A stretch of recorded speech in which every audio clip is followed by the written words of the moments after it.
طالبات کے لیے گلدستہ نصیحت کا جو سلسلہ شروع ہوا تھا اس کا یہ تیسرا بیان ہے. چند قیمتی نکات ہیں، نصیحتیں ہیں، اگر طالبات اس کو زندگی میں لے آئیں گی انشاءاللہ کامیاب زندگی ہوگی. دنیا کی کامیابی بھی اللہ رب العزت عطا فرمائیں گے اور آخرت کی ہمیشہ کی کامیابی بھی اللہ رب العزت عطا فرمائیں گے. تو آج کا جو سب سے پہلا نقطہ ہے وہ ہے دعا مانگنا. اللہ رب العزت سے دعاؤں کا مانگنا اور مانگتے رہنا. دعا کے بارے میں عام طور سے ہم لوگوں کا ایک ذہن بن جاتا ہے کہ جی ہم بڑے گناہ گار ہیں، پتہ نہیں ہماری قبول ہوگی کہ نہیں ہوگی. اللہ رب العزت نے قرآن مجید میں ارشاد فرمایا ہے وقال ربکم، اور کہا تمہارے رب نے ادعونی استجب لکم، تم دعا مانگو میں قبول کروں. ہمارے مزے ہو گئے، ہماری تو لاٹری نہیں چلائی. اللہ فرما رہے ہیں تم دعا مانگو میں قبول کروں.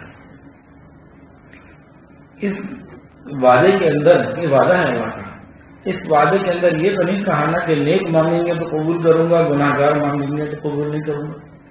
سیدھا سیدھا فرمایا تم دعا مانگو میں قبول کروں. ہمیں چاہیے پورے یقین کے ساتھ دعا مانگیں.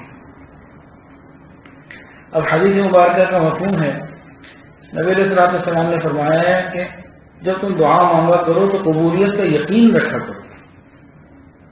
وَأَنْتُمْ مُوقِنُونَ بِالْإِجَابَةِ، جب بھی مانگو تو پھر قبولیت کا کامل یقین رکھا کرو. اور ایک حدیث کا مفہوم یہ ہے کہ ڈھیل مل آدمی کی دعائیں قبول نہیں ہوتی. جو یہ سوچتا ہے پتہ نہیں قبول ہوگی کہ نہیں ہوگی، اللہ میری سنے گا کہ نہیں سنے گا، تو ایسے آدمی کی دعا قبول نہیں ہوتی. تو اب غور کریں، پروردگار عالم فرما رہے ہیں تم مانگو میں دوں گا.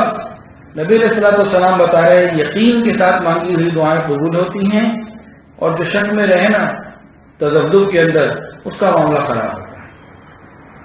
اب یہ اللہ کی اور اللہ کے نبی کی بات ہمارے پاس آ گئی، ہمارے مزے ہو گئے. ہمیں چاہیے کہ ہم یقین کے ساتھ دعائیں مانگیں، خوب مانگیں. لیکن یہاں ایک دشمن بھی ہے جو بدبخت بھی ہے اور اس کے اوپر اللہ کی لعنتیں بھی برسی ہوئی ہیں، بے وہا. وہ کیا کرتا ہے؟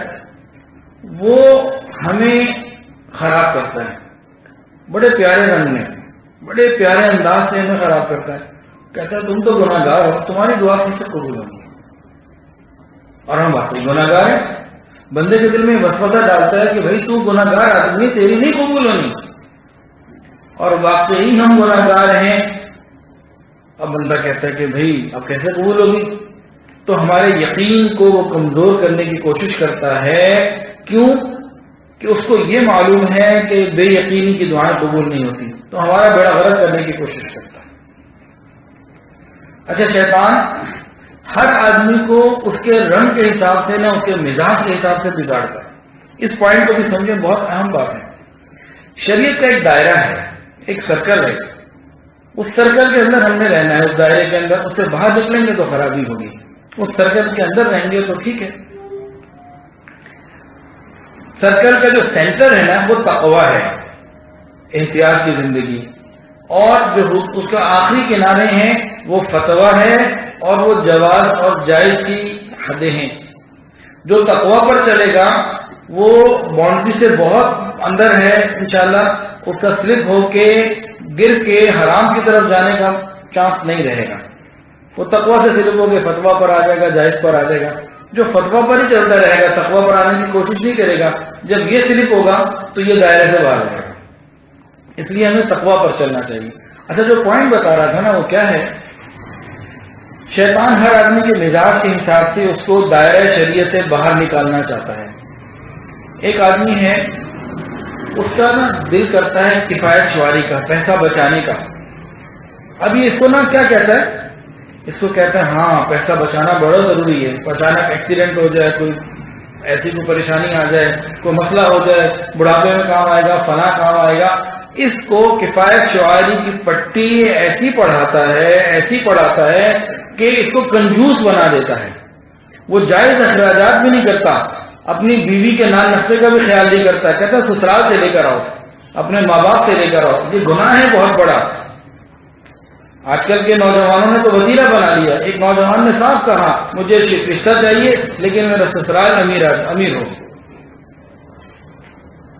یہ نیت بھی خراب ہے اور یہ عمل بھی خراب. بہرحال اب شیطان کیا کرتا ہے؟ شیطان یہ کرتا ہے کہ اس کو کفایت شعاری کی اتنی پٹی پڑھاتا ہے کہ جائز اخراجات بھی نہیں پورے کرتا، کنجوس بن جاتا ہے. تو نتیجے کے طور پر یہ شریعت کی باؤنڈری سے باہر شیطان کامیاب ہو گیا. ایک اور آدمی ہے، اس کے دل کے اندر خرچہ کرنے کی بڑی تمنا ہوتی ہے، میں یہ بھی کر لوں، میں وہ بھی کر لوں. اب شیطان اس بندے کو کفایت شعاری کی ترغیب نہیں کرتا. اس کو کیا کہتا ہے؟ تو بڑا بادشاہ، کیا بات ہے تیرے کہنے کیا. اس کو اب ادھر ادھر کے خرچوں میں اور فضول خرچوں میں اتنا لگا دیتا ہے کہ یہ فضول خرچ ہو کے شیطان کا بھائی بن جاتا ہے. تو یہ بھی دائرہ شریعت سے باہر، وہ بھی باہر، یہ بھی باہر. تو شیطان کا ٹارگٹ کیا ہے کہ انسان ایمان والوں کو شریعت کے دائرے سے باہر نکالے. اب دعا کے معاملے میں اب یہ کیا کرتا ہے؟ اللہ نے کہا مانگو دوں گا، آقا نے بتا دیا یقین سے مانگو قبول ہوگی، اور یہ بھی بتا دیا کہ ڈھل مل کی قبول نہیں ہوگی.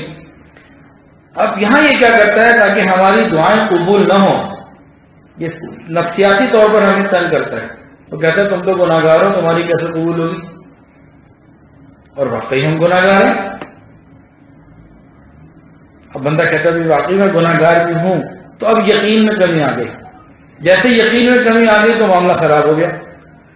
اور انا عند ظنی عبدی بھی اللہ کا قانون ہے. اللہ فرماتے ہیں جو میرے ساتھ جیسا گمان کرتا ہے ویسا معاملہ کرتا ہوں. اب یقین کے ساتھ مانیں گے کہ ملے گا تو ملے گا، اللہ کا وعدہ. اور کمزور پتہ نہیں ملنا ہے کہ نہیں ملنا، ہوگا کہ نہیں ہوگا، تو اس ڈھل مل کی قبول نہیں ہوتی. اب شیطان کیا کرتا ہے؟ ہمیں یقین سے ہٹا کر کمزوری کے